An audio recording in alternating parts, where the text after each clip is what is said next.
La sagesse vient par la patience, pas par la précipitation. La sagesse vient par la patience.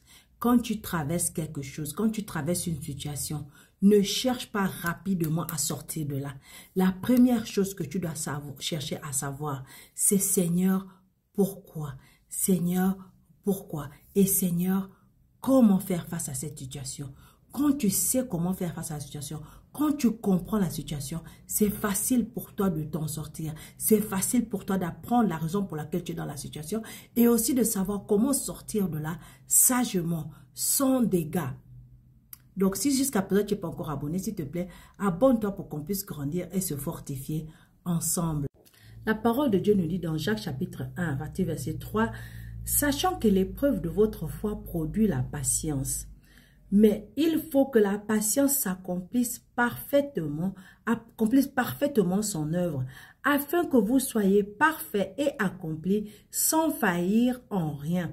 Si quelqu'un d'entre vous manque de sagesse, qu'il la demande à Dieu qui donne à tous simplement et sans reproche, et elle lui sera donnée. » Voilà une chose que j'ai apprise avec ma marche avec Dieu.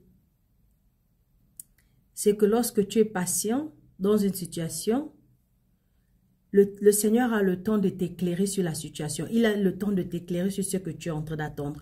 Et aussi de t'éclairer par rapport à la situation, par rapport à la personne, par rapport à tout ce qui se passe autour de la situation, pour que tu ne sois pas confus. Autre chose que j'ai appris, c'est que lorsque tu es patient dans la situation, en fait, le Seigneur t'apprend des choses que tu n'aurais pas appris autrement. Que tu n'aurais pas appris si tu avais précipité les choses. Que tu n'aurais pas appris si tu avais voulu faire des choses de toi-même. Mais quand tu lui fais confiance dans la situation, tu lui fais confiance dans le processus, tu lui fais confiance dans la manière où les choses vont se faire, tu vas voir que tu auras plus de sagesse et les choses vont plus se révéler à toi. Et même, par exemple, si tu as confiance en Dieu, par exemple, prenons l'exemple d'une relation, tu as le temps de découvrir la personne, de connaître le fond de la personne. Des fois même, la personne va se cacher derrière les mensonges. Mais si tu es patient, le mensonge ne dure pas longtemps. À un moment, tu vas commencer à voir la vérité. C'est la même chose avec les amitiés. C'est la même chose avec toutes sortes de situations dans la vie. Quand tu appréhendes les choses avec patience, à un moment, la sagesse va venir et Dieu va te révéler.